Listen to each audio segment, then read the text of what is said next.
सिंध की तारीख पर बातचीत के सिलसिले में रुख सिंधी आप दोस्तों और साथियों से मुखातिब हूँ। आप सबको मेरी तरफ से सलाम। आज हम एक कदीम आसार है, मजहबी मकाम भी है, उस पर बातचीत करेंगे। वो है तीरथ धारा, सिंधी में उसको कहते हैं तीरथ धारा। उसका एक इल्मी जायजा पेश करेंगे। सिंध अपने कदीम आसार, मजहबी मकामात और कुदरती माहौल की वजह से हमेशा इल्मी और सकाफती मुताले का मरकज रहा है। इन तारीखी मकामात में से एक तीरथ धारा है जो लक्की जिले जामशोरों के करीब लक्की में वाक़ है। ये मकाम गर्म चश्मों, कदीम शवालूम, गारों और देव मालाई रवायत की वजह से ख़ास अहमियत रखता है। ये जगह न सिर्फ हिंदू के लिए मुक़द्दस रही है, बल्कि मकामी मुसलमानों की रवायात में भी इसकी अहमियत मौजूद है। तीरथ धारा लकी शाह सदर रेलवे स्टेशन से तकरीबन 2.5 किलोमीटर मगरब में पहाड़ों के दरमियान एक वादी निमा लक में वाक़ है।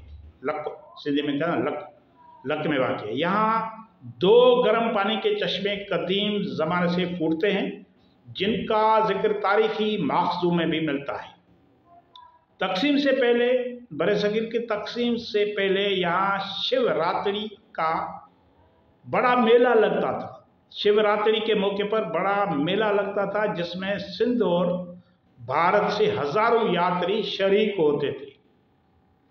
पाकिस्तान बनने के बाद ये सिलसिला ख़त्म हो गया। उसके बावजूद मकामी लोग ख़ास तौर पर कोढ़ और जुल्द की बीमारियों में मुब्तला अफराद इलाज के लिए, अपने इलाज के लिए, देसी इलाज के लिए यहाँ गर्म पानी में गुस्ल करते हैं। इसके अलावा यहाँ मौजूद गार भी जो है बड़ी अहमियत रखता है, जो इंसानी हाथों से बनाया गया है। इसकी साख्त से ज़ाहिर होता है कि ये न सिर्फ रहायश बल्कि इबादत और चिल्ला कशी के लिए भी इस्तेमाल होता रहा है।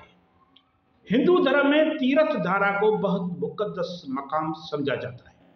रामचंद्र खत्री अपने किताब श्री हंगलाज जी यात्रा में जिक्र करते हैं कि यहाँ शिव, महादेव और दक्षा प्रजापति के दरमियान एक बड़ी जंग हुई थी, जिसमें शिव को बीवी उमा हलाक हो गई थी। शिव के गम और गुस्से के बायस उमा देवी का जिस्म ज़मीन पर बिखर गया और मुख्तलिफ मकामात पर शक्ति पूजा शुरू हुई, जिनमें से एक अहम मुकाम तीरथ धारा भी है। इसी वक्त मकामी मुसलमानों में एक रवायत आम है कि ये गर्म चश्मा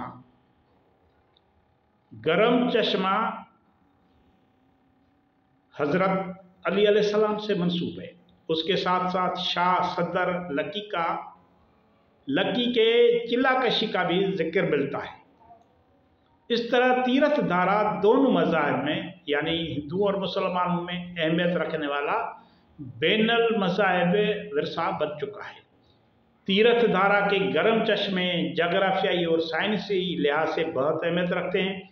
यहाँ पानी का दर्जा हरारत 102 से 112 फ़ारेनहाइट तक होता है, जो तिबी लिहाज से जुल्द और दीगर बीमारियों के इलाज के लिए मुफीद है। ताहम गंधक की ज़्यादती की वजह से ये पानी पीने के काबिल नहीं होता, इसलिए मकामी लोग पीने के लिए बाहर से पानी लाते हैं। इसी वक्त यहाँ के गार भी इंसानी तारीख के इर्तिका को समझने के लिए अहमियत रखता है। ये जो गार है ज़मीन के अंदर खुदा गया है, जिसकी फ़नी साख्त से मालूम होता है कि कदीम इंसान इंजीनियरिंग और रहायशी हिकमत अमली में माहिर थे। उस वक्त के मकामात सिंध की तहजीब और माहौलियाती तारीख को समझने के लिए अहम है। तीरथ धारा एक ऐसा मकाम है जो तारीख, मजहब और फितरत के संगम पर वाक़ है। यहाँ मौजूद गर्म चश्मे, शिवाला, गार और देवबालाई रवायात इस मकाम को न सिर्फ मजहबी अकायद बल्कि इल्मी और साइंसी तहकीक के नुक्ते नज़र से भी ख़ास बनाते हैं। इस जगह की तहकीक से सिंध की मजहबी तनु, तहजीब और कुदरती विरसे को बेहतर तौर पर समझा जा सकता है। आपकी बड़ी बड़ी मेहरबानी।